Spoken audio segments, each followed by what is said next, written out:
திருச்சபை ஊழியர் pastor Suri Stephen அவர்களை கர்த்தர் தெரிந்து கொண்டு கடந்த 25 வருடங்களாக பல்லாயிரக்கணக்கான மக்களுக்கு உபயோகப்படுத்தி வருகிறார். அவருடைய பாடல்கள், துதி ஆராதனைகள், தீர்க்க தரிசனங்கள் மற்றும் தேவ செய்தியின் மூலமாக பல ஜனங்கள் விடுதலையும் சுகத்தையும் பெற்று வருகிறார்கள். இம்மகத்தான ஊழியத்தை உங்கள் ஜெபத்தினால் தாங்குங்கள். ஆண்டவராகிய இயேசு கிறிஸ்துவின் நாமத்தினாலே இந்த நிகழ்ச்சிக்கு உங்களை நான் அன்போடு கூட வரவேற்கிறேன். நாம ஆண்டவரிடத்திலிருந்து நிறைய நன்மைகளை பெற்றிருக்கிறோம்.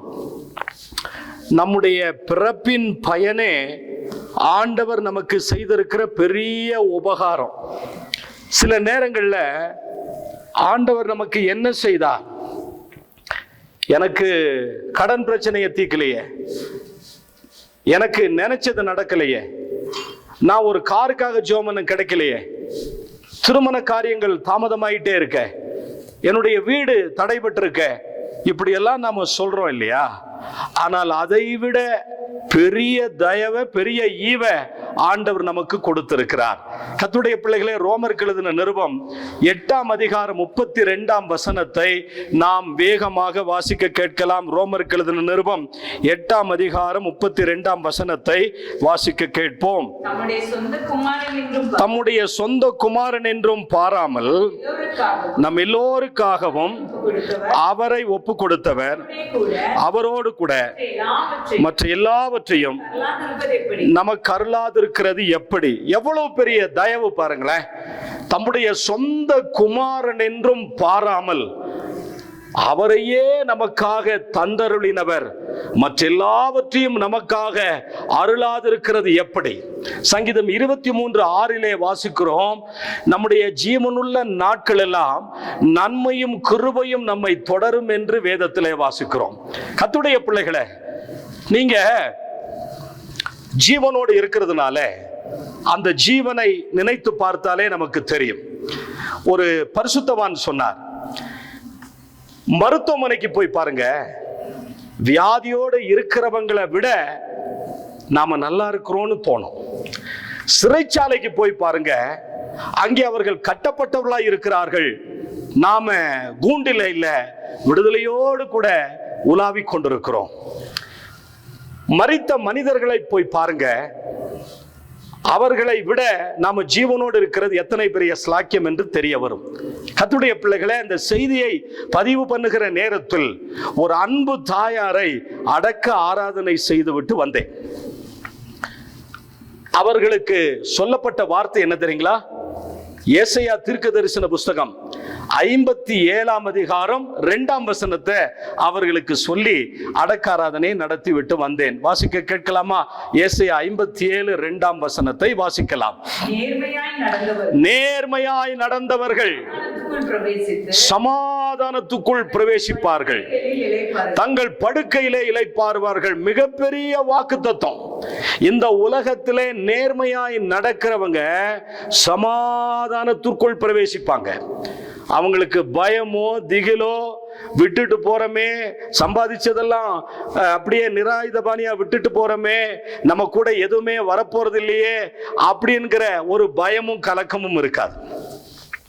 சமாதானம் என்னைக்கு இருந்தாலும் நம்ம கூட வரப்போறது என்ன? பாவமும் புண்ணியமும் தான். நாம ரட்சிக்கப்பட்டிருந்தால் நம்முடைய மரணத்தை குறித்து நமக்கு ஒரு தெளிவு இருக்கும். நாம் கவலைப்பட வேண்டிய அவசியம் இல்லை. நூற்றுக்கணக்கான மக்கள் கூடியிருக்கும் போது அவர்களை இந்த வார்த்தையை சொல்லி அடக்காராதனை நிறைவேற்றுகிற போது எனக்குள்ளே ஒரு நம்பிக்கை, நான் ஜீவனோடு இருக்கிறேன், மரிக்கவில்லை, நான் சிறைச்சாலையிலே இல்லை, நான் வியாதியின் படுக்கையிலே இல்லை. எத்தனை பெரிய சந்தோஷம்! கர்த்தருடைய பிள்ளைகளே, நீங்க தயவு செய்து, நம்முடைய ஜீவன் எவ்வளவு நிலையற்றது என்று சொன்னாலும் கூட நாம் இந்த உயிர் வாழக்கூடிய இந்த சேமத்தை ஆண்டவர் கொடுத்திருக்கிறார் பாருங்க. அதனாலதான் ஒரு பக்தன் பாடுகிறான், உயிர் வாழும் நாட்கள் எல்லாம் ஓடி ஓடி உழைத்திடுவேன், அலை தீரேவும் சேவைக்கு என்னை அழைத்தீரே உம் சேவைக்கு, அதை நான் மறப்பேனோ, அதை நான் மறப்பேனோ. நம்முடைய ஜீவன் தான் விசேஷமானது. அதுவும் நம்ம ஆண்டவருடைய பிள்ளையா இருக்கிறோம் பாத்தீங்களா, அதுதான் தேவன் நமக்கு பாராட்டின மிகப்பெரிய அன்பு.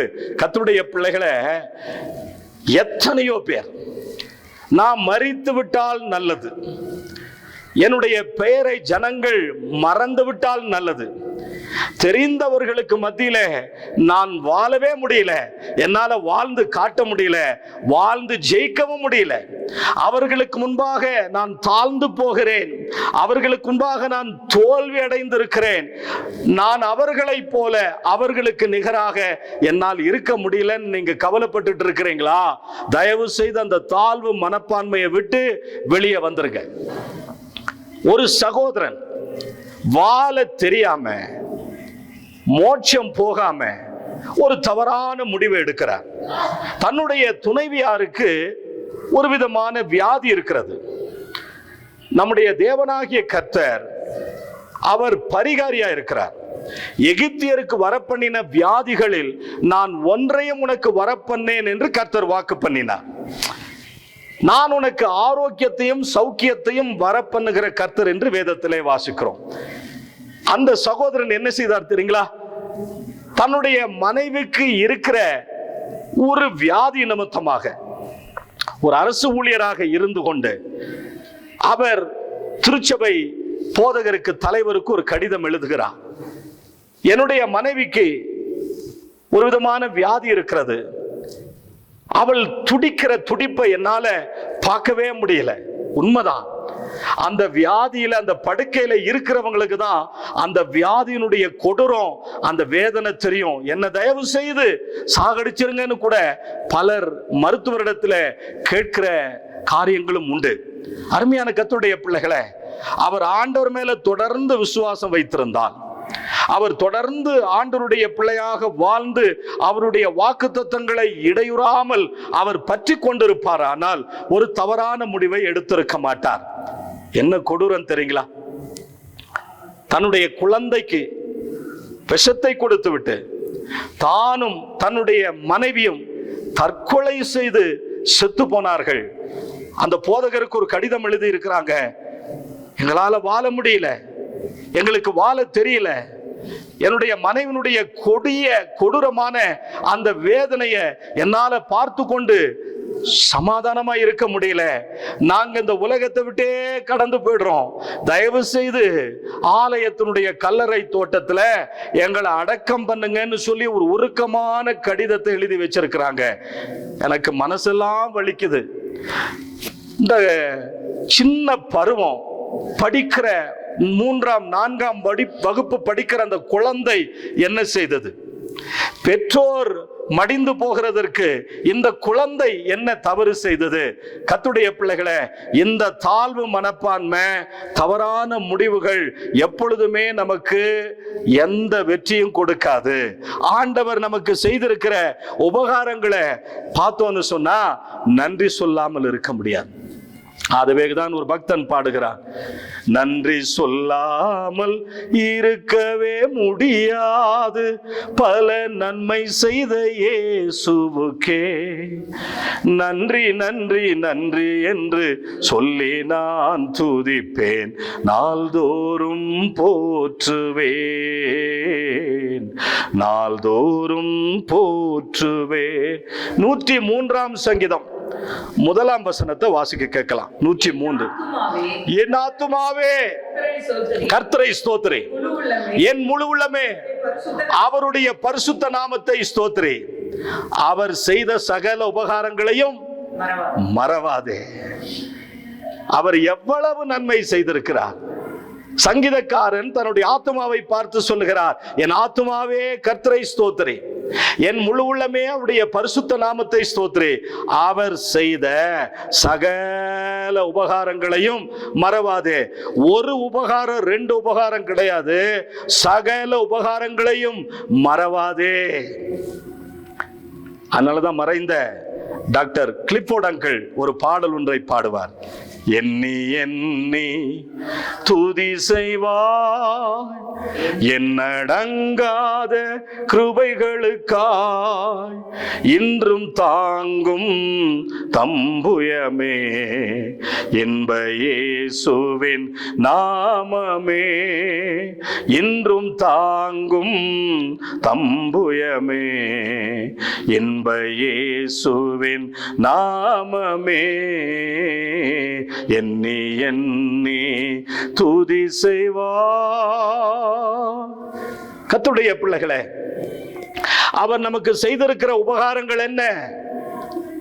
ஆடு மாடு மிருக ஜீவன்கள், ஆகாயத்து பறவைகள், காட்டு புஷ்பங்கள், இயற்கை மரம் செடி கொடி நீர் நிலைகள், இவைகளுக்கெல்லாம் ஆண்டவர் உபகாரம் செய்திருந்தாலும் வேதம் சொல்கிறது, மாம்ச தேகமுள்ள யாவுக்கும் ஆகாரம் கொடுக்கிறவரை துதியுங்கள், அவருடைய கிருபை என்றும் உள்ளது. அவர்களை பார்க்கிலும் நீங்களும் நானும் விசேஷித்தவர்கள் என்று வேதத்திலே வாசிக்கிறோம். மத்தேயு எழுதின சுவிசேஷம் 6ஆம் அதிகாரம் 32ஆம் வசனத்தை வாசிக்க கேட்கலாம். மத்தேயு 6:32ஆம் வசனத்தை வாசிக்க கேட்போம். இவைகளையெல்லாம் அஞ்ஞானிகள் நாடி தேடுகிறார்கள், இவைகளெல்லாம் உங்களுக்கு தேவை என்று உங்கள் பரமபிதா அறிந்திருக்கிறார். முதலாவது தேவனுடைய ராஜ்யத்தையும் அவருடைய நீதியும் தேடுங்கள், அப்பொழுது இவைகள் எல்லாம் உங்களுக்கு கூட கொடுக்கப்படும். எதை குறித்து நாம் கவலைப்படக்கூடாது? வேதத்திலே வாசிக்கிறோம். 6ஆம் அதிகாரம் 25ஆம் வசனம் சொல்கிறது, ஆகையால் எண்ணத்தை உண்போம் எண்ணத்தை குடிப்போம் என்று உங்கள் ஜீவனுக்காக. அதாவது இந்த ஜீவன் எண்ணத்தை உண்கிறது, எதை குடிக்கிறது அப்படிங்கிற ஒரு கவலை. எண்ணத்தை உண்போம் எண்ணத்தை குடிப்போம். உண்ணலைன்னா குடிக்கலைன்னா உயிர் வாழ முடியாது. ஆனால் மத்தேயு எழுதின சுவிசேஷம் 4:4 சொல்கிறது, லூக்கா 4:4 சொல்கிறது, மனிதன் அப்பத்தினால் மாத்திரமல்ல தேவனுடைய வாயிலிருந்து புறப்படுகிற ஒவ்வொரு வார்த்தையினாலும் நாம அப்பத்தை எடுத்துக்கொள்ளுகிறது இந்த ஜீவனுக்காக. நம்முடைய ஆத்மா பிழைக்க வேண்டுமானால் தேவனுடைய வார்த்தையினால. ஆகவே எண்ணத்தை உண்போம் எண்ணத்தை குடிப்போம் என்று நம்முடைய ஜீவனுக்காக கவலைப்பட வேண்டாம். எண்ணத்தை உடுப்போம் என்று உங்கள் சரீரத்திற்காக கவலைப்பட வேண்டாம். எதை உடுத்துகிறது? நேற்றைக்குத்தான் ஒரு உடையை உடுத்தினோமே. சில பெண்கள், சில சகோதரிமார்கள் எதை கட்டுறதுன்னு எதை உடுத்துறதுன்னு ஒரு பெரிய குழப்ப நிலையில இருப்பார்கள். கேட்டா சொல்லுவாங்க, 100 சாரி இருக்கு, 300 சாரி இருக்கு, ஒரு நாளைக்கு ஒன்ன கட்டினாலும் அடுத்த சாரிய அடுத்த வருஷம் தான் கட்ட வேண்டியது வரும். இப்போ என்ன பிரச்சனைனா, எவ்வளவு புதிய உடைகளை வைத்திருந்தாலும் இன்னும் உடைகளை வாங்கி வைப்பதற்கு நம்மிடத்தில் அலமாரி பீரோக்கள் பத்துறதே இல்லை. இடவசதிகளே நமக்கு பத்தல. கர்த்தருடைய பிள்ளைகளே, நீங்க அரசியல் தலைவர்களிடத்துல பாத்தீங்கன்னா அவர்களிடத்துல உடைமைகளுக்கு பஞ்சம் இருக்காது, ஆபரணங்களுக்கு பஞ்சம் இருக்காது, செருப்புகளுக்கு பஞ்சம் இருக்காது, வாகனங்களுக்கு பஞ்சம் இருக்காது, பணங்களுக்கு பஞ்சம் இருக்காது. அவர்களை சுற்றிலும் ஒரு கூட்டம் இருந்து கொண்டே இருக்கும். அந்த அரசியல் தலைவர்கள் என்ன செய்வார்கள் ஆனால், எந்த கட்சியை சார்ந்திருக்கிறார்களோ அந்த கட்சியினுடைய துண்டை போட்டுக் கொள்வார்கள், அந்த கட்சியினுடைய வேட்டியை அணிந்து கொள்வார்கள், வெள்ளை சட்டை இருக்கும். எந்த அரசியல் தலைவர்களும் அந்த வெள்ளையில இல்லாம இல்லை. தமிழ்நாட்டை பொறுத்த வரைக்கும் நான் சொல்றேன், வட இந்தியாவில் அவர்களுடைய உடை வேறு. ஆனா மனுஷனுடைய பிரச்சனை என்னன்னா, ஃபர்ஸ்ட் சாப்பிடுறதுக்கு என்ன செய்யறது, குடிக்கிறதுக்கு என்ன செய்யறது, ரெண்டாவது உடுத்துவதற்கு என்ன செய்கிறது என்கிற ஒரு கவலை. ஆனால் பாடல் வாசிக்கிறோம், நாளைய தினத்தை குறித்து பயமில்லை, நாதன் இயேசு எல்லாம் பார்த்து கொள்வா. இந்த பாடலை நம்ம மத்தேயு 6ஆம் அதிகாரத்திலிருந்து தான் பாட முடிகிறது. அருமையான தேவஜனமே, எதை உடுத்துகிறது அப்படிங்கிற ஒரு கவலை. சில நேரங்கள்ல நம்ம மற்றவங்களை கம்பேர் பண்ணி பார்க்கறதே இல்லை. எப்படின்னா, நமக்கு இவ்வளோ உடை இருக்கு, இவ்வளோ வீடு வசதி வாய்ப்புகள் இருக்கு, நல்ல உணவுகள் இருக்கிறதே, நல்ல விருந்து மருந்துகள் இருக்கிறதே, சமுதாயத்தில் நம்மளை ரொம்ப ஆனர் பண்ணி வச்சிருக்கிறாங்களே, கற்றோருக்கு செல்லும் இடமெல்லாம் சிறப்பு என்று சொல்லி போகிற வருகிற இடங்களில் எல்லாம் நமக்கு ஒரு நல்ல தன்மானம், ஒரு நல்ல ரெஸ்பெக்ட் இருக்கு. இந்த சூழலிலே மற்றவங்களை நினைச்சு பாருங்க, இந்த ரெஸ்பெக்ட் இல்லாம, இந்த உணவு இல்லாம, இந்த உடை இல்லாம தரித்திர கோலத்துல எத்தனையோ பேரை பார்க்க முடியும். லாசரு, நாய்கள் அவனுடைய பருக்களை நக்கிற்று, உடுத்தின உடையவே உடுத்தி கொண்டிருக்கிறான். அவனுக்கு சிநேகிதர்கள், நண்பர்கள் என்று சொன்னால் நாய்கள் தான். ஐஸ்வர்யவானுடைய மேஜையிலிருந்து விலக்கூடிய துணிக்கைகளினாலே தன் பசியை ஆற்ற ஆசையா இருந்தான். ஒருத்தனும் அதை அவனுக்கு கொடுக்கல. ஐஸ்வர்யவான் அவன் என்ன நினைச்சான்னா, ஏழைக்கு இறங்குகிறவன் கர்த்தருக்கு கடன் கொடுக்கிறான். இந்த லாசருவாகிய தரித்திரன் உடை இல்லாம, உணவில்லாம, வியாதியோடு கூட கொடிய பருக்கள் நிறைந்தவனாக, இவனுக்கு என்னுடைய வீட்டின் முற்றத்தை கொடுத்தது ஏழைக்கு நான் இரக்கம் காட்டினதற்கு சமம் என்று சொல்லி தன்னுடைய மேஜிலிருந்து விலக்கூடிய துணிக்கைகளை அவனுக்கு கொடுக்கல. நிறைய உடைகள் இருக்கு, அதை ஒண்ணு அவனுக்கு கொடுக்கல. கர்த்தருடைய பிள்ளைகளை, நம்மளை ஒப்பிடும்போது உலக மக்கள் வறுமையில இருக்கிறாங்க, தரித்திரத்தில் இருக்கிறாங்க, ஏழையில இருக்கிறாங்க, கஷ்டத்துல இருக்கிறாங்க. ஒரு வேளை உணவு இல்லாம, ஒரு வீடு இல்லாம எவ்வளவு கஷ்டப்படுகிறார்கள். கர்த்தருடைய பிள்ளைகளை, வேதத்தில் வாசிக்கிறோம். 25ஆம் வசனத்தினுடைய பின்பகுதி என்ன சொல்கிறது? எண்ணத்தை உடுப்போம் என்றும் சரீரத்திற்காக கவலைப்படாதிருங்க. உங்களுக்கு சொல்லுகிறேன், ஆகாரத்தை பார்க்கிலும் ஜீவனும், உடையை பார்க்கிலும் சரீரமும் விசேஷித்தவைகள். மாம்சம் அப்படின்னு ஒண்ணு இருந்துச்சுன்னா நோவு என்கிற ஒன்று இருக்கும். மனித பிறப்பு என்று ஒன்று இருக்குமானால் இறப்பு என்று ஒன்று கட்டாயம் இருக்கும்.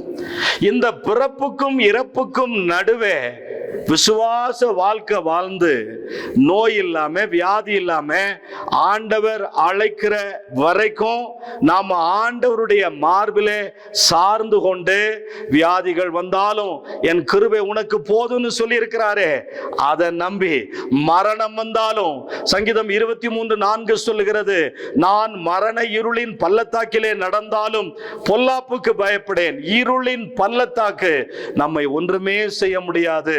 அதாவது சர்ப்பத்தின் நிழல் கடிக்காது, மரணத்தின் நிழல் நம்மை பயமுறுத்துமே தவிர மரணத்தில் எடுத்துக்கொள்ளப்படாது என்கிற ஒரு நிச்சயத்தோடு நாம் காணப்பட வேண்டும். காரணம் என்ன? ஆதியாகமம் 1:26 சொல்கிறது, நாம் விசேஷித்தவர்கள். ஆதியாகமம் 1:26 வாசிக்கும் போது, மனிதனை ஆண்டவர் எப்படி உண்டாக்கினார்? நமது ரூபத்தின்படி, நமது சாயலின்படி மனுஷனை உண்டாக்குவோமாக. திருத்துவ தேவன் நம்மை உண்டாக்குகிற விஷயத்துல ஒரு தெளிவான ஆலோசனைக்கு பிறகுதான் நம்மளை உண்டாக்குகிறார். ஆகவே நீங்களும் நானும் விசேஷித்தவர்கள். ஆண்டவரிடத்துல பெறாத நன்மை எதுவுமே இல்லை, எல்லாமே பெற்றுக்கொண்டுதான் இருக்கிறோம். ஒரு வங்கியில கடன் வாங்கினாலும் கடன் தீர்க்கிற வரைக்கும் அவன் விட மாட்டான். ஒரு தனியார் நிறுவனத்தில் கடன் வாங்கினால் அது 7 மடங்கு கொடுத்து தீர்க்கிற வரைக்கும் அவன் விட மாட்டான். ஆனா ஆண்டவரிடத்துல நாம் எவ்வளவோ வாங்கி இருக்கிறோம், இலவசமா வாங்கி இருக்கிறோம். ஒரு பக்தன் பாடுகிறார், இலவசமாய் கிருபையினால் நீதிமானாக்கி விட்டீர், என்னை நீதிமானாக்கி விட்டீர்.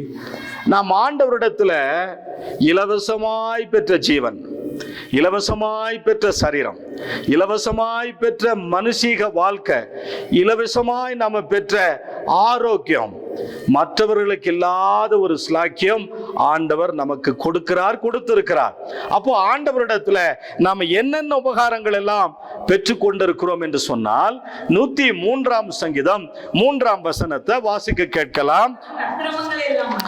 அவர் உன் அக்கிரமங்கள் எல்லாம் மன்னித்து உன் நோய்களை எல்லாம் குணமாக்கினார்.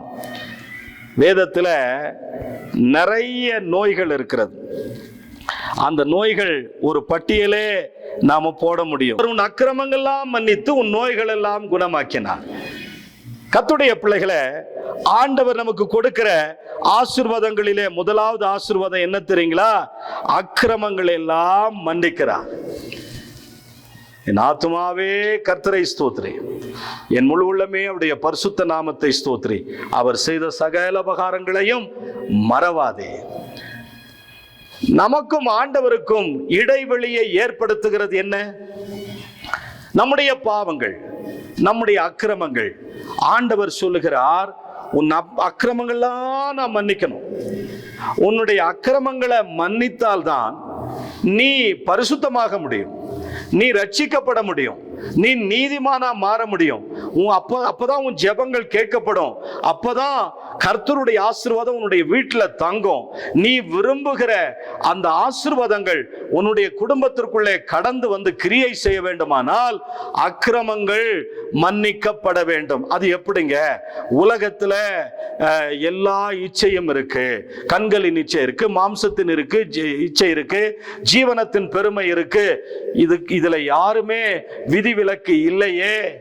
கர்த்தருடைய பிள்ளைகளே, அந்த பாவங்களை மேற்கொள்ளக்கூடிய கிருபை ஆண்டவர் தருவார்.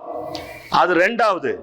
முதலாவது, நம்முடைய வாழ்க்கையில காணப்படுகிற பாவங்களும் அக்கிரமங்களும் அகற்றப்பட வேண்டும். அக்கிரமங்கள் அகற்றப்பட்டு விட்டால், பாவங்கள் மன்னிக்கப்பட்டு விட்டால் ஒரு பெரிய பரம சந்தோஷம். நிறைய பேருடைய வாழ்க்கையில என்றைக்கோ நடந்த சம்பவங்கள் இப்பொழுது அவர்களை பாதித்து கொண்டிருக்கிறது. இந்தியாவிலே பரபரப்பாக எப்சன் ஃபைல்ஸ் என்கிறதான அமெரிக்கா தேசத்தில் நடந்த பயங்கரமான கொடூரங்கள், கொலைகள், அங்கே நடந்த விபரீதங்களை உலகம் முழுவதும் ஒளிபரப்பப்பட்டு வருகிறது. நிறைய அரசியல் தலைவர்கள் தங்களுடைய களியாட்டுக்களை அங்கே போய் நிறைவேற்றி இருக்கிறார்கள். அவர்களுடைய ஃபைல்ஸ் எல்லாம் இப்பொழுது ஒவ்வொன்றாக வெளியே வந்து கொண்டிருக்கிறது. அந்த நபர் கைது செய்யப்பட்டார், சிறைச்சாலையிலே தூக்கிலிட்டு மரித்து போனார் என்கிற செய்திகள் எல்லாம் வருகிறது. தேவனுடைய பிள்ளைகளே, நம்முடைய அக்கிரமங்கள், நம்முடைய பாவங்கள் தொடர்ந்து பிடிக்குமா? அப்ப ஆண்டவர் செய்யற உபகாரம் என்ன? ஆண்டவர் வியாதிக்காரனை பார்த்து, உன் பாவங்கள் மன்னிக்கப்பட்டது, உன் படுக்கை எடுத்துக்கொண்டு போ அப்படின்னு சொன்னார். விபச்சாரத்திலே கையுமையுமாய் பிடிக்கப்பட்ட பெண்ணை பார்த்து, இனி பாவம் செய்யாதே என்று கடிந்து கொண்டார். அப்போ நம்முடைய எண்ணத்தையும் நோக்கத்தையும் தவறினவர்களாக வாழ்கிறவர்களுடைய வாழ்க்கையில பாவம் மலிந்து கிடக்கும். அதிலிருந்து என்னால மீண்டு வர முடியல. நான் ஒரு விதமான பழக்க வழக்கத்திற்கு அடிமையாகி விட்டேன். குறிப்பாக புகைப்பிடிக்கிறதற்கு அடிமையாயிட்டேன், ஆன்ஸ் போடுகிறதற்கு அடிமையாகிட்டேன், குடிப்பழக்க வழக்கத்திற்கு அடிமையாயிட்டேன், விபச்சாரம் வேசித்தனத்திற்கு நான் அடிமையாயிட்டேன், என்னால் அதிலிருந்து வெளியே வரவே முடியல அப்படின்னு சொல்றீங்களா? பிசாசு நம்மளை அந்த பயத்தை காண்பித்து அது செய்யலைன்னா மறுபடியும் ஏதோ ஒன்று நடந்துரும் அப்படிங்கிற ஒரு தவறான சிந்தையை கொடுத்து கொண்டிருக்கிறான். நம்முடைய பாவங்கள் நம்மை தொடர்ந்து பிடிக்கும். மோட்சத்துக்கு போக முடியாது, மகிழ்ச்சியா வாழ முடியாது, சமாதானம் இருதயத்தில் தங்காது. நோய் நொடிகளோடு வியாதியின் கொடூரத்தோடு கூட காணப்பட வேண்டிய அவசியம் இருக்கிறது. என கேட்கிற கர்த்தருடைய பிள்ளைகளே, அக்கிரமங்கள்லாம் மன்னிக்கிறார். ஆண்டவரிடத்திலிருந்து வரக்கூடிய சிறந்த உபகாரம், நல்ல உபகாரம், அவர் உன் வாழ்க்கையில நடந்த அத்தனையும் மன்னிக்க விரும்புகிறார். ஏது நடந்திருந்தாலும் பரவாயில்ல, எப்படிப்பட்ட பயங்கரங்கள் நடந்திருந்தாலும் பரவாயில்ல, வாலிப தருணத்துல, கல்லூரி பருவத்துல, நடுத்தர வயதில என்ன சம்பவங்கள் நடந்திருந்தாலும் இன்றைக்கு ஆண்டவர் உனக்கு ஒரு ஆல்டர் காலை கொடுக்கிறார், ஒரு அழைப்பை கொடுக்கிறார். இதுவரைக்கும் உன் வாழ்க்கையில கடந்து போனதெல்லாம் போகட்டும் மகளே. நீ ஒரு கிறிஸ்தவனாக இருந்து, ஒரு தேவ பிள்ளையாக இருந்து பின்மாறி போய் மறுபடியும் பாவத்திலே உழன்று கொண்டிருக்கிறாய். விட்டதையெல்லாம் மறுபடியும் தொடர்ந்து பின்பற்றி கொண்டிருக்கிறாய். நீ இன்றைக்கு இந்த எச்சரிப்பின் சத்தத்தை கேட்கும் போது மனம் திரும்பி என்னண்டையிலே வந்துவிடு. ஆண்டவர் உனக்கு ஒரு அழைப்பை கொடுக்கிறார். மோசே பாருங்களேன், தன்னுடைய குலத்திற்காக, தன்னுடைய யூத சகோதரனுக்காக ஒரு எகிப்தியனை கொன்று விடுகிறார். காரணம் என்ன? அவன் ஒரு யூதன். அவனை பார்வோனுடைய குமாரத்தி எடுத்து வளர்க்கிறாள். வளர்ப்புதான் பார்வோனுடைய அரண்மனையிலும், வளர்ப்புதான் பார்வோனுடைய குமாரத்தியினுடைய அந்த ஒரு குணாதிசயங்கள்ல இருந்தாலும் அவனுடைய ஜீன் ஒன்னு இருக்கு பாருங்க. அவனுடைய ஜீன் அது மாறவே இல்லை. அவன் தன்னுடைய சகோதரன் ஒருவன் துன்பப்படுகிறதை கண்டு அவனை கொலை செய்து விடுகிறான். இந்த சம்பவம் பார்வோனின் அரண்மனைக்கு தெரிய வருகிற போது பார்வோன் தாத்தா என்ன கொன்றுவாருன்னு சொல்லி பயந்துட்டு தன்னுடைய இளமை பருவத்தையும், தன்னுடைய மேன்மையான பட்டங்களையும், தன்னுடைய இளவரச வாழ்க்கையும், அரண்மனை அந்த ஒரு ஹைலைட்டான ஒரு ஜீவியத்தையும் விட்டுவிட்டு அவன் மீதியானியருடைய தேசத்திற்கு ஓடி போகிறான். ஆடுகளை மேய்த்து கொண்டிருக்கிற போது கர்த்தர் அவனை சந்தித்தார். ஒரு கொலை செய்த மோசேய கர்த்தருடைய ஊழியக்காரனா மாற்றி என்னுடைய ஜனங்களை மேய்ப்பாயாக என்று ஆண்டவர் சொல்லுவாரானால், நீ அவ்வளவு பெரிய பாவத்தை ஒன்றும் செஞ்சிருக்க முடியாது. ஆண்டவரை மறந்து ஒருவேளை ஜீவித்து கொண்டிருப்ப. அலைந்தேன் பல நாள் உமையும் அறியா, மறந்தே தெரிந்த துரோகியை அப்படின்னு ஒரு பாட்டு இருக்கு. ஆண்டவரிடத்துல வந்துவிடு. அவர் நம்முடைய அக்கிரமங்கள்லாம் மன்னித்து, அடுத்தபடியா நம்முடைய நோய்களை குணமாக்குறேன்னு சொல்றார். நமக்கு ஏற்பட்டிருக்கிற நோய்கள், இந்த வியாதியின் கொடூரங்கள், ஒருவேளை தவறான பழக்க வழக்கத்துல கூட நோய்கள் பிடிக்கப்பட்டிருக்கலாம். கொரோனா காலத்துல எத்தனை நல்லவர்களை இழந்து விட்டோம், எத்தனை பணக்காரர்களை இழந்து விட்டோம். எனக்கு தெரிந்த நிறைய பேர் கொரோனாவிலே மரிக்கும் போது அவர்களை கொண்டு போய் அடக்கம் செய்வதே பெரிய சவாலாக இருந்தது. அவளுக்கு கல்லறை தோட்டம் கொடுப்பதே ஒரு சவாலாக இருந்தது. நாதி அற்றவர்களைப் போல அடக்கம் பண்ணப்பட்டார்கள். ஜேசிபி இயந்திரத்தை கொண்டு வந்து குழியை பறித்து ஜெபம் செய்வதற்கு ஊழியக்காரர் இல்லாமல் ஒரு அனாதையை போல அடக்கம் பண்ணப்பட்ட நாட்கள் எல்லாம் உண்டு. ஆனால் தேவன் பாருங்க, நம்மளை இந்த 2026 கிருபையாய் பிரவேசிக்க வைத்திருக்கிறார். எத்தனை நன்றி சொல்லணும், எவ்வளவு அவருக்கு உண்மையா இருக்கணும். நீங்க எவ்வளவு பணம் கொடுத்தாலும் பாவங்களை மட்டும் மன்னிக்கிறதுக்கு இந்த உலகத்திலே இயேசு கிறிஸ்துவை தவிர வேற யாருமே கிடையாது. நீங்க புண்ணிய ஸ்தலத்துக்கு போனா அங்க கழுவிட்டா குளிச்சுட்டா பாவம் அப்படியே ஆத்தோட ஆறா போயிரும்னு சொல்லி நீங்க எண்ணுகிறீர்களா? அது தவறு, அது தவறு. இஸ்லாமியர்களுக்கு மெக்கா மெதினா புண்ணிய ஸ்தலம். அங்கே ஒரு முறையாகிலும் போக வேண்டும் என்று விரும்புகிற அவர்களுடைய நல்லெண்ணம். கிறிஸ்தவர்கள் ஒரு முறையாகிலும் எருசலேம் புனித பயணம் சென்றுவிட வேண்டும் இது ஒவ்வொரு கிறிஸ்தவனுடைய எதிர்பார்ப்பு. ஆனால் இந்த புண்ணிய ஸ்தலங்களுக்கு போகிற நம்மிடத்துல குணாதிசயங்கள் மாறாவிட்டால் எந்த பிரயோஜனமும் இல்லை. உள்ளே இருக்கிறது அழுக்கு, உள்ளே இருக்கிறது. எரேமியா புஸ்தகத்தில் வாசிக்கிறோம், எல்லாவற்றை பார்க்கிலும் இருதயமானது மகா திருக்கும் கேடும் நிறைந்ததாம். வாசியுங்கள். மார்க் எழுதின சுவிசேஷம் 7ஆம் அதிகாரத்தில் ஒரு பட்டியலை நாம் பார்க்க முடியும். 7ஆம் அதிகாரத்தை எடுத்துக்கொள்வோம். 20 வாசிக்கலாம்.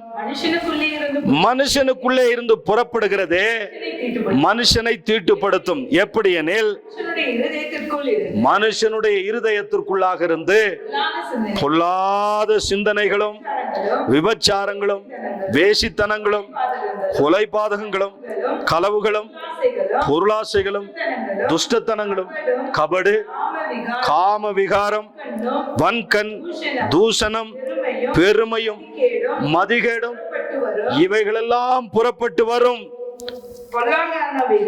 பொல்லாங்கனவைகளாகிய இவைகளெல்லாம் உள்ளத்திலிருந்து புறப்பட்டு இந்த பாவ பட்டியலை கவனிச்சுக்குங்க.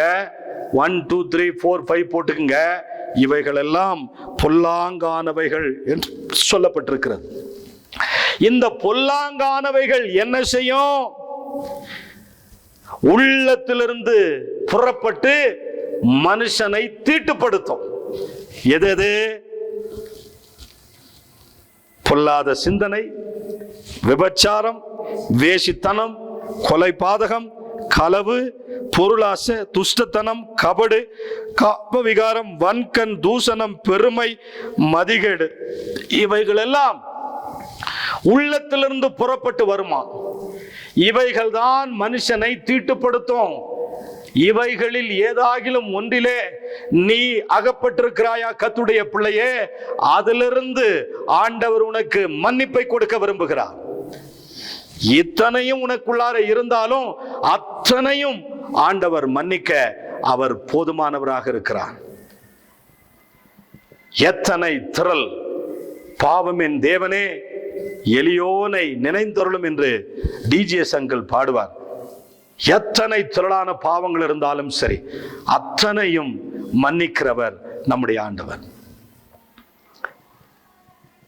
தேவன் அருளிய சொல்லி முடியாத ஈவுகளுக்காய் ஸ்தோத்திரம், அளவில்லாவரின் கிருபைகளுக்காய் ஆயுள் முழுதும் ஸ்தோத்திரம். அந்த பாட்டுல மரண பள்ளத்தாக்கில் நான் நடக்கும் போதெல்லாம் பாதுகாத்தீரையா, மீண்டும் ஜீவனை கொடுத்து நீர் என்னை வாழ வைத்தீரையா. எத்தனை பெரிய சந்தோஷம் பாருங்க. ஆண்டவர் நம்முடைய பாவங்கள் எல்லாம் மன்னிக்க விரும்புகிறார். 38 வருட வியாதிக்காரன், அந்த குளத்திலே தேவதூதன் தண்ணீரை எப்பொழுது கலக்குவான் என்று காத்திருந்தே ஆண்டுகள் பல கடந்து போயிற்று. ஒரு நாள் ஆண்டவர் அவனிடத்திலே வருகிற போது, ஆண்டவரே அந்த குளத்துக்கிட்ட நான் போகணும். நான் போறதுக்குள்ளார ஒருவன் இறங்கிடுறான். தேவதூதன் வானத்திலிருந்து இறங்கி வருகிறத பார்க்கிறேன். தண்ணீருக்குள்ளார இறங்கி தண்ணீரை கலக்குவதை நான் பார்க்கிறேன். என்னை விட எத்தனையோ கை கால் நல்லா இருக்கிறவங்க முந்தி போய் குளிச்சிடுறாங்க, சுகமடைஞ்சிடறாங்க. நான் 38 வருட வியாதிக்காரனா இருக்கிறபடினால் என்னை அந்த குளத்தின் அருகே கொண்டு போய் விடுகிறதற்கு யாரும் இல்லை.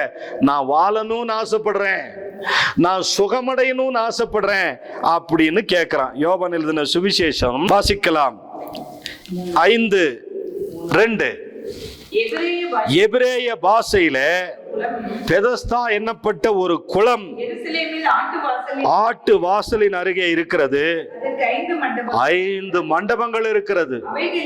அவைகளிலே குருடர், சப்பானிகள், சூம்பின உருப்புடையவர்கள் முதலான வியாதிக்காரர் அநேகர் படுத்திருந்து தண்ணீர் எப்பொழுது கலங்கும் என்று காத்து கொண்டிருப்பார்கள். ஏனெனில் சில சமயங்களில் தேவ தூதன் ஒரே ஒருவன் அந்த குளத்தில் இறங்கி தண்ணீரை கலக்குவான். தண்ணீர் கலங்கின பின்பு யார் முந்தி இறங்குவானோ அவன் எப்பேற்பட்ட வியாதியஸ்தனா இருந்தாலும் அவன் சொஸ்தமாவான். இப்படி ஒரு சூழல் அங்கே நிலவி கொண்டிருக்கும் போது அந்த பெதஸ்தா குளம் ரொம்ப பிரபலமான ஒன்று. அங்கே பாருங்க, 5ஆம் வசனம் சொல்கிறது, 38 வருஷம் வியாதி கொண்டிருந்த ஒரு மனுஷன் இருந்தான். படுத்திருந்த அவனை இயேசு கண்டு அவன் வெகு காலமாய் வியாதியஸ்தன் என்று அறிந்து அவனை நோக்கி, சொஸ்தமாக வேண்டும் என்று விரும்புகிறாயா? கவனிங்க, படுத்திருந்த அவனை இயேசு கண்டு. அவருக்கு எல்லாம் தெரியும், அவர் முக்காலமும் உணர்ந்தவர், அவருக்கு மறைவானது ஒன்றுமே கிடையாது.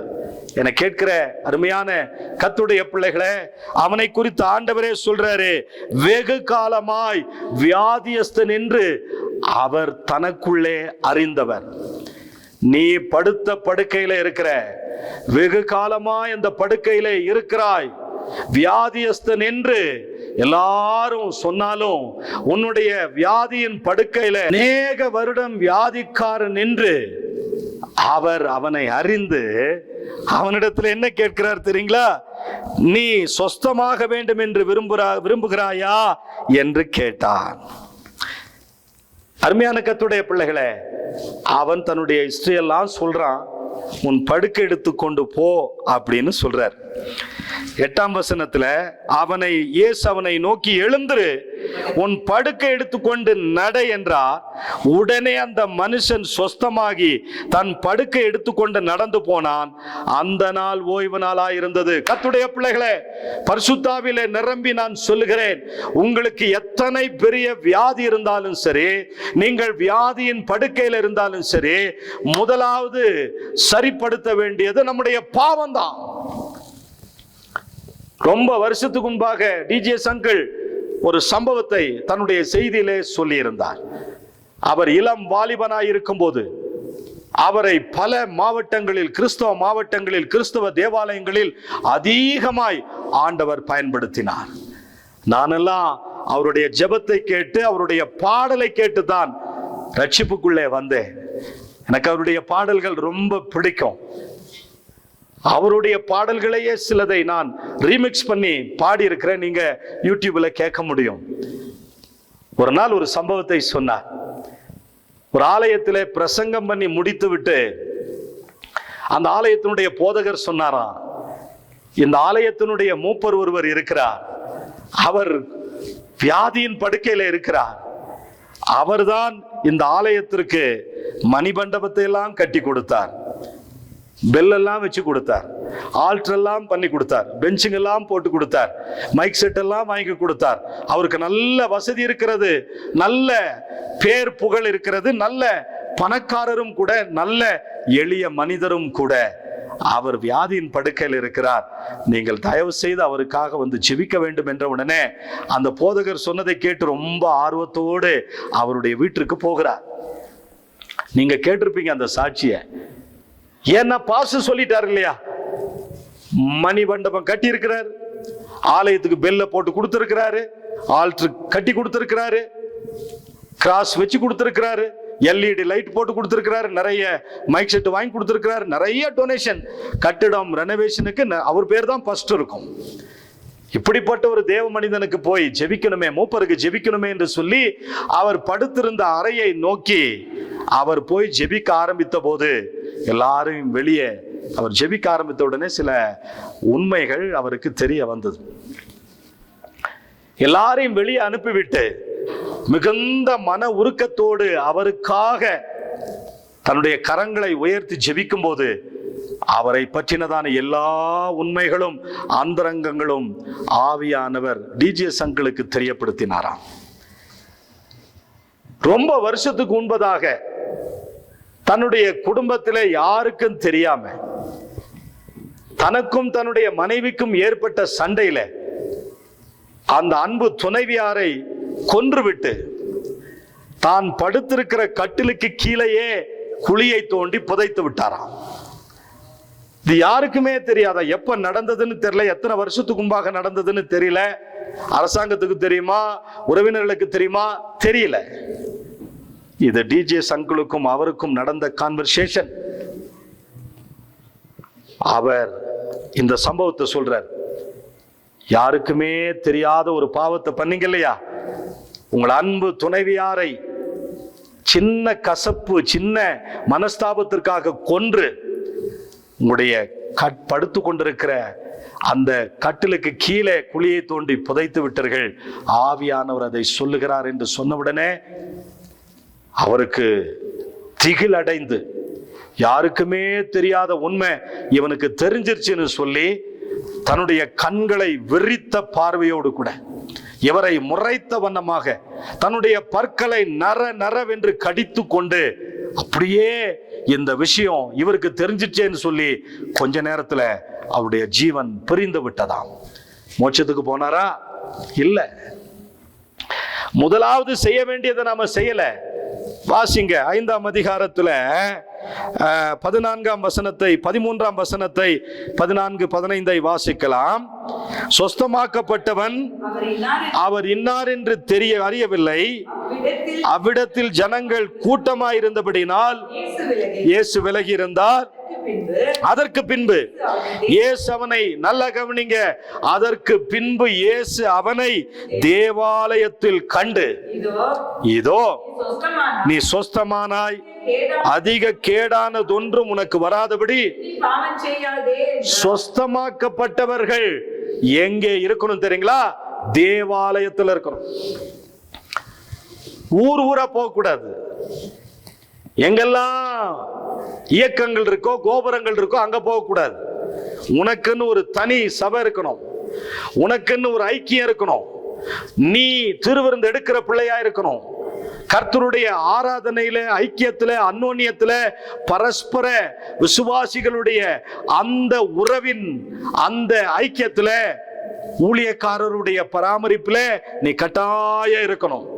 அநேக நாள் வியாதிக்காரன் தான் சுகமடைந்த உடனே அவன் தேவாலயத்துக்கு வந்துட்டான். 18 வருட பிசாசினால் பீடிக்கப்பட்ட கூனியான ஒரு பெண் ஆலயத்துக்குள்ளாரையே இருக்கிறா. கவனிங்க, இந்த 2 சம்பவங்களுமே நாம ரொம்ப சிந்திக்க வேண்டிய ஒரு விஷயம். ஆலயத்துக்குள்ளார வந்தாலும் பாவம் செய்ய முடியும்.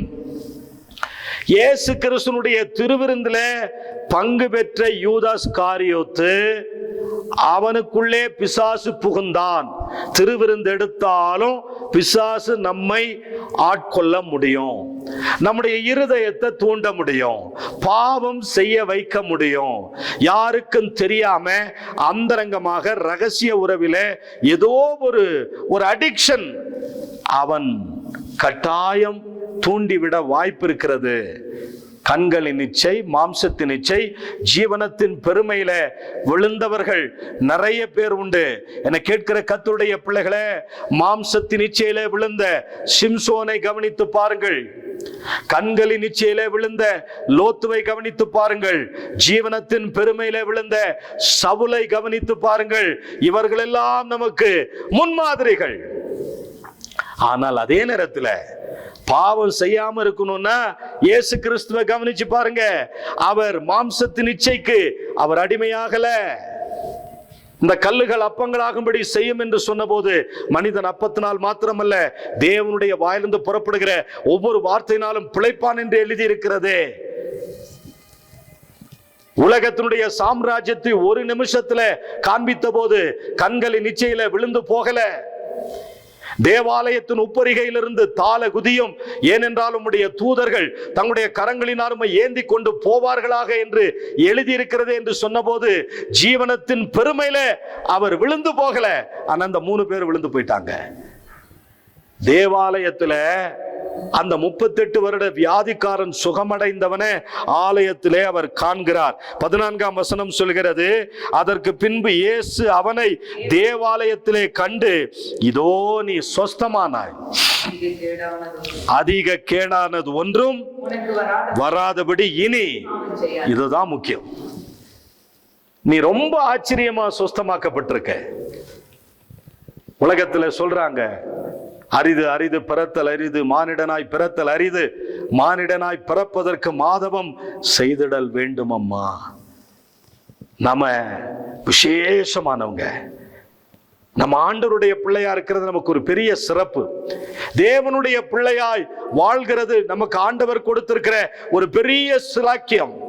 இம்மைக்கும் மறுமைக்கும் அவர் தகப்பனாக இருந்து இம்மையில மரிக்கிற வரைக்கும் நம்மளை கரம் பிடித்து நடத்துவார். ஒரு பக்தன் பாடுகிறார், கரம் பிடித்தென்னை வழி நடத்தும் கண்மணி போல காத்து கொள்ளும், கரம் பிடித்தென்னை வழி நடத்தும் கண்மணி போல காத்து கொள்ளும், கரை திரையில்லா வாழ்வழித்து, கரை திரையில்லா வாழ்வழித்து பரிசுத்த பாதையில் நடத்தி செல்லும், பரிசுத்த பாதையில் நடத்தி செல்லும், கரம் பிடித்தென்னை வழி நடத்தும் கண்மணி போல காத்து கொள்ளும். அவனை பார்த்து சொல்லுகிறார், இனி நீ பாவம் செய்யாதே, அதிக கேடானதொன்றும் உனக்கு வராதபடி இனி பாவம் செய்யாதே என்று சொன்னார். அந்த மனுஷன் போய் தன்னை சொஸ்தமாக்கினவர் இயேசு என்று யூதர்களுக்கு அறிவித்தான். முன்ன அவனுக்கு தெரியல, கூட்டத்திலே ஒருத்தரா இருந்ததுனால தெரியல, ஆனா அவனுக்கு நல்லா தெரியும். ஆனா அந்த பாவத்தை கண்டித்து உணர்த்தின பிறகு, எச்சரித்த பிறகு அவன் போய், அவன் நல்ல விதமா சொன்னானான்னு தெரியல, அந்த மனுஷன் போய் தன்னை சொஸ்தமாக்கினவர் இயேசு என்று யூதர்களுக்கு அறிவித்தான். ஆண்டவரிடத்தில் நாம் பெற்றிருக்கிற உபகாரம் அக்கிரமங்கள்லாம் மன்னிக்கிறது. அதனாலதான் ஃபாதர் பெர்க்மன்ஸ் அவர்கள் பாடுவார், பாவம் மன்னிப்பின் நிச்சயத்தை பெற்றுக்கொள்ள வேண்டும், பரலோகத்தில் ஓர் இடம் நீ பெற வேண்டும், பாவம் மன்னிப்பின் நிச்சயத்தை பெற்றுக்கொள்ள வேண்டும், பரலோகத்தில் ஓர் இடம் நீ பெற வேண்டும், இயேசு தருகிறார் என்று தருகிறார், இயேசு தருகிறார் என்று தருகிறார், அதற்காகத்தான் சிலுவையிலே ரத்தம் சிந்திவிட்டார், அதற்காகத்தான் சிலுவையிலே ரத்தம் சிந்திவிட்டார், பாவம் மன்னிப்பின் நிச்சயத்தை பெற்றுக்கொள்ள வேண்டும், பரலோகத்தில் ஓர் இடம் நீ பெற வேண்டும். இரண்டாவது உபகாரம், உன் நோய்கள் எல்லாம் குணமாக்கி. ஆண்டவர் நம்முடைய நோய்கள் எல்லாம் குணமாக்குறதா வாக்கு பண்ணுகிறார். உன் நோய்கள் எல்லாம் குணமாக்குவேன். நோய் எதுவானாலும் சரி, வியாதி எதுவானாலும் சரி, நான் ஒரு லிஸ்டே சொன்னேன் இல்லையா, இன்னும் ஒரு பெரிய லிஸ்ட் இருக்கு. இந்த மாதிரி வியாதிகள் எதுவா இருந்தாலும் சரி, இஸ்ரவேலருக்கும் எகிப்தியருக்கும் ஒரு வித்தியாசத்தை ஆண்டவர் உண்டு பண்ணினார். அவர்களுக்கு எரி கொப்பளங்கள், அவர்களுக்கு வண்டுகள், வெட்டுக்கிளிகள், பேன்கள், முதல் பேர் அனைத்தும் சங்காரம். அந்த நாட்டிற்குள்ளே இருள், அந்த நாட்டினுடைய ஒரு மாநிலத்திற்குள்ளே இஸ்ரவேலர்கள் இருக்கிறாங்க. அவர்களுக்கு எந்த சேதமும் வரல, எந்த வாதையும் வரல, எந்த வியாதியும் வரல.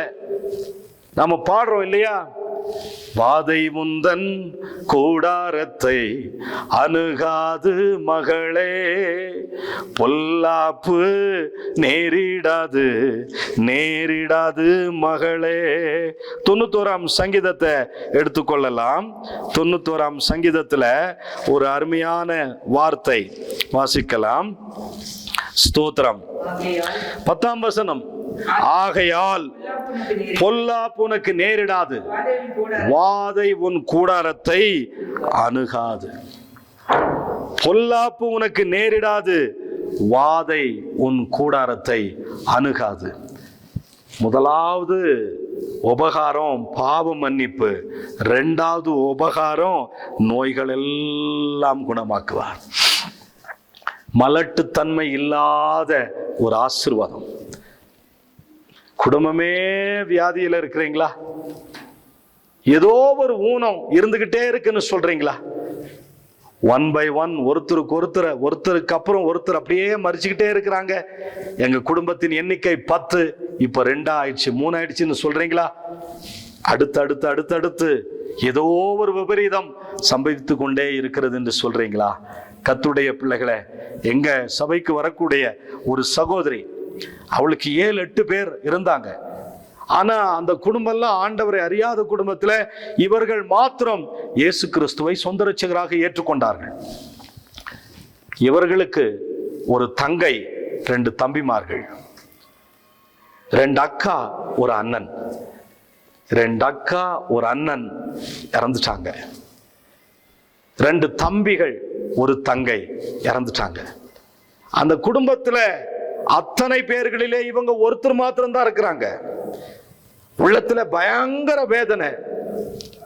உறவுகள் எல்லாம் மரிச்சு போயிட்டாங்களே, திரும்ப வர முடியாத இடத்துக்கு போயிட்டாங்களே, இனி நான் என்ன செய்வேன் என்று கலக்கத்தோடு துக்கத்தோடு அவர்கள் காணப்பட்டார்கள். ஒரு விஷயத்தை சொல்லுகிறேன், அவர்கள் மாத்திரம்தான் அந்த குடும்பத்திலே இயேசு கிறிஸ்துவை சொந்த இரட்சகராக ஏற்றுக்கொண்டு அவருக்காக இன்றைக்கு வரைக்கும் வைராக்கியமா வாழ்றாங்க.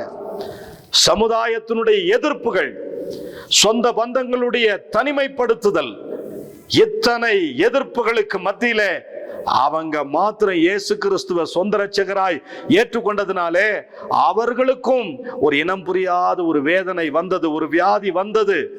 மருத்துவமனையிலே அவளை கொண்டு போய் அட்மிட் பண்ணாங்க. ஆண்டவர் எங்களுடைய ஜெபத்தை கேட்டார். அவங்க ஜீவனோடு திரும்பி வந்தாங்க. இன்றைக்கும் ஜீவனோடு இருக்கிறாங்க. 60 வயதை தாண்டி விட்டார்கள். கர்த்தர் அவளுக்கு நல்ல சுகத்தையும் பலத்தையும் கொடுத்திருக்கிறார். இப்படி குடும்பத்துல எல்லாரும் இழந்த நிலையில நானும் மரித்து விடுவேனோ என்று நீங்கள் கவலைப்பட்டு கொண்டிருக்கிறீர்களா? கர்த்தருடைய பிள்ளைகளே, கர்த்தராகி இயேசு கிறிஸ்துவை விசுவாசி, அப்பொழுது நீயும் உன் வீட்டாரும் ரட்சிக்கப்படுவீர்கள். நீங்கள் எல்லாரும் பாதுகாக்கப்படுவீர்கள். ஒரு வாதை வராது, ஒரு வியாதி வராது, ஒரு சாபம் இருக்காது, இனி ஒரு நஷ்டம், ஒரு தோல்வி இருக்காது. உங்க வாழ்க்கை ஜெயமாய் மாறும். ஆண்டவர் உங்களுக்கு கொடுக்கிற 2வது உபகாரம். 3வது உபகாரம் என்ன தெரியுங்களா? 4ஆம் வசனத்திலே வாசிக்கிறோம், உன் பிராணனை அழிவுக்கு விலக்கி மீட்கிறார். ஏன்னா நம்முடைய ஜீவன் நிலையற்றதுன்னு அவரே தான் சொல்லியிருக்கிறார். ஆனால் வேதம் சொல்கிறது, ஜீவனை பார்க்கிலும் அவருடைய கிருபை மேலானது. தம் கிருபை பெரிதல்லோ என் ஜீவனிலும் அதே, இம்மட்டும் காத்ததுவே இன்னும் தேவை கிருபை தாருமே. உன் பிராணனை அழிவுக்கு விலக்கி மீட்கிறார். உன் பிராணனுக்கு எந்த விதமான அழிவு, ஆபத்து, நாசம், மோசம் வந்தாலும் அவர் உத்தரவாதம் எடுத்துக்கொள்வார். கவலைப்பட வேண்டாம். இன்னும் நீங்க உயிர் வாழணும். சிலுவையிலே தொங்கின கல்லனுக்கு ஆண்டவர் என்ன சொன்னார்? இன்றைக்கு என்னோடு கூட நீ பரதீசில் இருப்பாய். மரித்து போகிறவனுக்கு ஆண்டவர் கொடுத்த வாக்கு அவ்வளவு பெருசுன்னு சொன்னா, உயிரோடு இருக்கிற நமக்கு ஆண்டவர் சொல்லுகிறார், இன்னும் கொஞ்ச நாள் உனக்கு மரணம் இல்லை, உனக்கு அழிவு கிடையாது. நேர்மையா நீ நடக்கணும், நீ சமாதானத்திற்குள்ளார பிரவேசிக்கணும், உன் படுக்கையில இளைப்பாறணும்னு ஆண்டவர் திட்டம் வச்சிருக்கும் போது நீங்க ஏன் மறிக்கணும்? எசேக்கியா ராஜாவுக்கு ஆண்டவர் 15 ஆண்டுகளை கூட்டி கொடுத்தார். உங்களுக்கும் அப்படியே செய்வார். தலைகளை தாழ்த்தி கண்களை மூடி செபிக்கலாம். எங்களை அதிகம் நேசிக்கிற நல்ல பிதாவே, இந்த ஆசீர்வதிக்கப்பட்ட நல்ல நேரத்தில் இந்த செய்தியை கேட்டுக்கொண்டிருக்கிற ஒவ்வொருவர் மீதும் ஆண்டவருடைய கரம் தங்குவதாக. நீர் எங்களுக்கு பெரிய உபகாரத்தை செய்திருக்கிறீர். பாவங்களை மன்னித்திருக்கிறீர், நோய்களை குணமாக்கி இருக்கிறீர். எங்கள் பிராணனை அழிவுக்கு விலக்கி மீட்டு காக்கிற தேவன் தேவனாய் இருக்கிறீர். ஆம் கர்த்தாவே, இந்த செய்தியை கேட்கிற ஒவ்வொருவருக்கும் இந்த வாக்கை, இந்த ஆசீர்வாதத்தை, இந்த நன்மையை கர்த்தர் செய்வீராக. தொடர்ந்து வழி நடத்தும். நாங்கள் பேசினதெல்லாம் கர்த்தருடைய ஆவியிலே நிரம்பி தீர்க்க தரிசனமாய் பேசியிருக்கிறோம். எங்கள் ஜனங்களுக்கு நீர் ஒரு அற்புதத்தை செய்யும். இயேசு கிறிஸ்து மூலம் கேட்கிறோம் நல்ல பிதாவே, ஆமென். God bless you. கர்த்தர் உங்களை ஆசீர்வதிப்பார். தொடர்ந்து இந்த நிகழ்ச்சியை பாருங்கள், கேளுங்கள், பிறருக்கு அறிமுகம் செய்யுங்கள். உங்கள் ஜெப குறிப்புகளை எங்களுக்கு தெரியப்படுத்துங்கள். இந்த ஊழியங்களை உங்கள் ஜெபத்தினாலும் பொருளாதாரத்தினாலும் தாங்குங்கள். மேலும் எங்களை தொடர்பு கொள்ள நீங்கள் ஜிபே, போன்பே, அக்கவுண்ட் டிரான்ஸ்ஃபர் செய்ய வேண்டுமானால் எங்களுடைய அலைபேசி அலையுங்கள். கர்த்தர் உங்களை ஆசீர்வதிப்பார். உங்கள் குடும்பத்தின் சார்பில் இந்த வாரத்திற்கு ஒரு முறை நடக்கிற நிகழ்ச்சியை தொடர்ந்து நீங்கள் உதவி செய்வீர்களானால் தினமும் இந்த நிகழ்ச்சியை நாம் நடத்த முடியும். இந்த நிகழ்ச்சியை தாங்க உங்கள் குடும்பத்தின் சார்பிலே முன்வாருங்கள். ஊழியங்களை, கிராம ஊழியங்களை செய்ய முன்வாருங்கள். ஆலயங்களை கட்ட முன்வாருங்கள். நற்பணிகளை செய்ய முன்வாருங்கள்.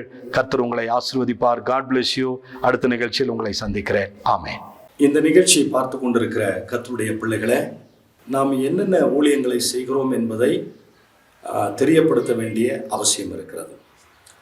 இந்த ஊழியம் 10ஓடு 11 இருக்காது என்பதை உங்களுக்கு நான் தெரியப்படுத்த விரும்புகிறேன். நம்முடைய ஊழியங்களினுடைய நோக்கம், தரிசனம், முகாந்திரம் என்னவென்றால், பல தொலைக்காட்சிகளின் வழியாக கிறிஸ்துவை இந்த உலகத்திற்கு, ஆண்டவரை அறியாத ஜனங்களுக்கு இந்த தொலைக்காட்சிகளின் மூலமாக, சமூக வலைத்தளங்கள், சோசியல் மீடியாக்கள் வழியாக ஆண்டவராகிய இயேசு கிறிஸ்துவினுடைய அன்பையும் சுவிசேஷத்தையும் அறிவிப்பது. அது மட்டுமல்ல, கிராமங்களில் ஆலயங்களை ஏற்படுத்துவது, கட்டுவது, சபைகள் இல்லாத இடத்திலே சபைகளை நாட்டுவது, மிஷனரிகளை அனுப்புவது, மிஷனரி ஊழியங்களை தாங்குவது, அத்துடன் ஊழியர்களை ஊக்குவிப்பதற்காக கருத்தரங்குகளை நடத்துவது, மறுரூப ஜெப முகாம்களை நடத்துவது நம்முடைய ஊழியத்தினுடைய ஒரு பகுதி. அது மட்டுமல்ல, பாடல் ஊழியங்கள். இதுவரைக்கும் 7 வால்யங்களை வெளியிட்டிருக்கிறோம். புதிய புதிய பாடல்கள் தொடர்ந்து வெளிவரப்போகிறது. அந்த பாடல்கள் வழியாக பல்லாயிரக்கணக்கான மக்கள் ஆண்டவருடைய அன்புக்குள்ளே வந்திருக்கிறார்கள். குறிப்பாக யெகோவா நாமங்கள் போன்ற அந்த பாடல்கள் எல்லாம் நீங்கள் கேட்டிருக்கிற ஒன்று, நீங்கள் அறிந்திருக்கிற ஒன்று. எனவே ஊழியர்களை உற்சாகப்படுத்துகிற வண்ணமாக, திருச்சபைகள் பலன் பெறுகிற வண்ணமாக, சத்தியத்தில் வளர்கிற வண்ணமாக நாம் நிறைய முயற்சிகளை, கூட்டங்களை நடத்துகிறோம். பாடல் ஊழியங்களை, புதிய பாடல்களை வெளியிடுவது மட்டுமல்ல, திருச்சபைகளை உற்சாகப்படுத்துவது, மாவட்டங்கள் தோறும், தலைநகரங்கள் தோறும், தாலுக்காக்கள் தோறும், திருச்சபைகள் தோறும் துதி ஆராதனைகளை நடத்துவது. 72 மணி நேரம், 24 மணி நேரம், 12 மணி நேரம், 7 மணி நேரம் நல்ல இசைக்கலைஞர்களோடு கூட இணைந்து இந்த ஊழியங்களை நாம் செய்து வருகிறோம். அது மட்டுமல்ல, சமுதாய பணிகள் செய்வது நம்முடைய முக்கியமான தரிசனங்களில் அதுவும் ஒன்று. கடந்த நாட்களிலே பல மாநிலங்கள், மணிப்பூர் போன்ற இடங்களுக்கெல்லாம் சென்று வர தேவன் கிருபை பாராட்டினார். நீங்களும் அதில் பங்கு பெற, இந்த ஊழியங்களிலே பங்கு பெற, பங்காளர்களாக மாற, ஜெபிக்க, கொடுக்க, பிரத்யேகமாக ஆலயங்களை கட்ட, உங்கள் குடும்பத்தின் சார்பில், உங்கள் பெயர் சார்பில், உங்களுடைய நல்ல விசேஷங்கள் சார்பில் ஆலயங்களை கட்ட முன்வரும்படி உங்களை அன்போடு கூட கேட்டுக்கொள்கிறேன். மேலும் இதை பற்றினதான உங்களுக்கு தகவல் அறிய விரும்பினால் எங்களுடைய அலைபேசி எண்களை நீங்கள் தொடர்பு கொள்ளலாம். அது மட்டுமல்ல, உங்களுடைய ஜெப குறிப்புகளை எங்களுக்கு கடிதங்கள் மூலமாக, வாட்ஸ்அப் மூலமாக, அலைபேசியின் மூலமாக நீங்கள் அழைக்கலாம், தெரிவிக்கலாம். நாங்கள் உங்களுக்காக ஜெபிப்போம். கர்த்தர் தேசத்தை தம்முடைய பிரசன்னத்தில். உங்கள் வாழ்க்கையில் தீராத வியாதியா, கடன் தொல்லையா, தோல்வி நிறைந்த வாழ்க்கையா, தீய வல்லமைகளின் போராட்டமா, இவை அனைத்திலிருந்தும் மெய்யான விடுதலை பெற ஆசீர்வதிக்கப்பட்ட இயேசுவின் நாமத்தில் உங்களை அன்புடன் அழைக்கிறோம். நீங்கள் தொடர்பு கொள்ள வேண்டிய முகவரி: Ooty new life church, 2B Teresa view, Fingerpost, Ooty. Cell 9443017645 93612400636. ஆராதிக்க வாருங்கள். ஆசிர்வாதத்தை பெற்று திரும்புங்கள். பரிசுத்த ஆவியோடும் உண்மையோடும் நமது தேவாதி தேவனை ஆராதிக்க, பரலோக பிரசன்னத்தை உணர, ஆவிக்குரிய வாழ்க்கையில் வளர, இன்னும் சிறந்து விளங்க, மெய்யான சத்தியத்தை கண்டுகொள்ள, தேவ சித்தத்தை அறிந்து கொள்ள, இந்த உலகத்தில் வெற்றியுள்ள வாழ்க்கை வாழ ஆராதிப்போம் வாருங்கள். நீங்கள் தொடர்பு கொள்ள வேண்டிய முகவரி Ooty new life church, 2B Teresa view, Fingerpost, Ooty. Cell 9430176445, 9361240636. New life திருச்சபை ஊழியர் பாஸ்டர் சூரி ஸ்டீபன் அவர்களை கர்த்தர் தெரிந்து கொண்டு கடந்த 25 வருடங்களாக பல்லாயிரக்கணக்கான மக்களுக்கு உபயோகப்படுத்தி வருகிறார். அவருடைய பாடல்கள், துதி ஆராதனைகள், தீர்க்க தரிசனங்கள் மற்றும் தேவ செய்தியின் மூலமாக பல ஜனங்கள் விடுதலையும் சுகத்தையும் பெற்று வருகிறார்கள். இம்மகத்தான ஊழியத்தை உங்கள் ஜெபத்தினால் தாங்குங்கள். இந்த நிகழ்ச்சியின் மூலம் நீங்கள் பெற்றுக்கொண்ட ஆசீர்வாதங்கள் மேலும் பலருக்கு கிடைக்க உங்கள் ஊக்கமான ஜெபங்களினாலும் காணிக்கைகளினாலும் நன்கொடைகளினாலும் தாங்குங்கள். உங்கள் காணிக்கைகளை போன்பே, ஜிபே மூலம் செலுத்த வசதிகள் உண்டு. Phone number 9430176645. எங்களுடைய வங்கி கணக்கு எண் pastor Suri Stephen, Canara bank, account number 622210012137. IFSC code CNRB 0016238. Ooty Mary's hill branch. Phone number 9443017645.